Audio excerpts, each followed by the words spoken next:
I wanted to do a video about Roy Jones and about some of the fights I've seen him in, and I just wanted to talk about Roy Jones' legacy.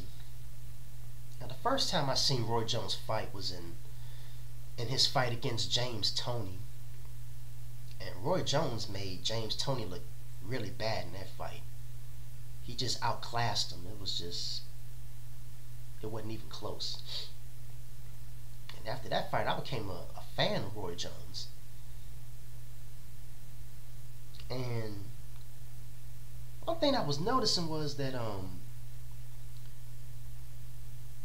he had to fight a lot of mandatory challengers that were basically just bums, and that wasn't Roy Jones' fault, because Roy Jones was just in a weight class that didn't have no good competition, so he had no choice but to defend his title against below average fighters. But then, after fighting a few bums, he finally got a good challenge, and that was against Montel Griffin. Now, when I was watching this fight, I was kind of nervous, because Montel Griffin was winning a lot of those early rounds against Roy Jones, and I was like, man, Roy Jones might not beat this dude. But Roy Jones had figured him out in the middle rounds and started to dominate, and then he hurt Montel Griffin real bad, and I think he had knocked him down. But then Roy Jones, I don't know if he just got caught up in the moment, and he threw a punch and hit Montel Griffin in the head while Montel Griffin was down, and Roy Jones got disqualified. So that was Roy Jones' first loss by disqualification. So then they fought again in the rematch, and Roy Jones destroyed Montel Griffin. I mean, he threw the perfect punch at the perfect time in that first round, had Montel Griffin falling all over the ring, and Roy Jones ended up beating him. It was either in the first or second round. I think it was the first round. I think it was the first round knockout. So Roy Jones avenged that loss, and everything was looking good. He was looking unbeatable. And then Roy Jones went up to the heavyweight division and fought John Ruiz. But Roy Jones had to put on like about 15 or 20 pounds of weight. And, he fought John Ruiz, and he beat him easily by a decision. And I was very impressed by that victory. If Roy Jones would have stopped fighting right there, that would have been a good way to end his career. By going up in weight, challenging a naturally bigger fighter, and winning. But Roy Jones wanted to keep on fighting, but I think he made a bad decision by going back down to light heavyweight, because he had to lose all that weight that he gained, and a lot of that weight that he gained was muscle. And when you lose a lot of muscle, that affects your body very badly. And I think that's when Roy Jones had fought Antonio Tarver for the first time, and Jones won that fight. But you can tell that that weight loss definitely had an effect on Roy Jones, because he got tired in those late rounds. But you know what? Even though he was tired, he was still fighting, and he showed that he had heart and still won the fight. But they had a rematch, and this was when Antonio Tarver shocked the world. I know he shocked me, because I definitely did not see that coming. Roy Jones didn't see the punch coming and got knocked out in the second round.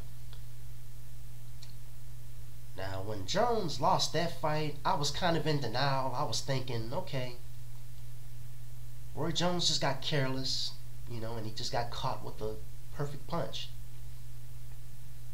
So I figured, okay, he got careless, he learned his lesson, But then he gets knocked out again by Glenn Johnson. Now, Glenn Johnson, he fought the perfect fight. He just would not let Roy Jones out of the corner. He wouldn't let him off the ropes. And that's the best way to fight somebody like Roy Jones, is to put a lot of pressure on him. And when I was watching this fight, I was like, okay, what's wrong with Roy Jones? He's just, I don't know if his mind just wasn't focused or if his heart just wasn't in it in that fight. But he just seemed very passive. He just seemed that all he was doing was just being defensive. And then Glenn Johnson caught him with a punch. Looked like it kind of hit him in the ear or right up in this section, but it knocked him out. And Roy Jones ended up getting another loss by knockout. That's when I started figuring that, okay, now Roy Jones just got knocked out again. It wasn't because of him being careless. It's just that he must be past his prime. And then I remember Antonio Tarver fighting Roy Jones again, and Roy Jones lost this fight by decision. I was kind of worried he was going to get knocked out in this fight too, but Roy Jones made it to the end of the fight, but it was another loss. And then I remember Roy Jones fighting Trinidad. Now I can't really give I can't give Roy Jones too much credit for this victory, because yeah, Trinidad's a big name fighter, but Trinidad is a middleweight, and Roy Jones is just too big for Trinidad. And I don't really give credit when a fighter fights another guy that's just naturally too small for him. And you know, you got to give Trinidad credit for taking the challenge, you know, and he made it all the way to the end of the fight, because I was thinking Trinidad was going to get knocked out, but he got knocked down, but he got back up and he finished the fight. But that shouldn't have been too hard for Roy Jones to get that victory. I mean, you're fighting a guy that's naturally smaller than you and isn't as fast. So I'll say, yeah, okay, you beat Trinidad, so what? But then Roy Jones gets knocked out again by Danny Green. Now, Danny Green, they said that he might have had some illegal hand wraps. I don't know if that was true or not. But I do remember, I don't know if it was Roy Jones or the people in his corner that had complained, saying that Danny Green might have had illegal hand wraps. Now, I don't know if that was true or not. But that's still another loss on Roy Jones' record. And then we saw the last fight Roy Jones was in when he got knocked out in the 12th round against Denis Lebedev. And see, Roy Jones done messed up his legacy. See, I don't think he's not even going to be considered an all-time great, you know, with all these losses. And if he just would have stopped back when he fought John Ruiz, that his career would have looked a lot better. But now with all these knockout losses, and then the way Roy Jones is talking, it's like he's not even sure if he wants to retire. It sounds like he still wants to fight. And I think, Roy, you need to stop before you seriously get yourself hurt. You already messed up your legacy. You know, I don't know if he's fighting because of money problems, or if he just, maybe he just fights just because he just loves to fight and that he just doesn't want to quit yet. I don't know, but like I said, I don't think he's going to be considered an all-time great, because he didn't fight enough good competition. But that wasn't his fault. You know, he didn't have good competition to fight when he was in his prime.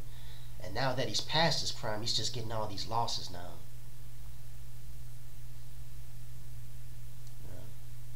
Like I said, I was a big fan of Roy Jones, even though Roy Jones was so damn arrogant, though. When he made that music video called Y'all Must Have Forgot, I was like, Roy, what the hell are you doing? Making a video bragging about yourself, that didn't look good. I'll tell you one thing, I bet you he won't make no music videos anytime soon with all these losses he has on his record.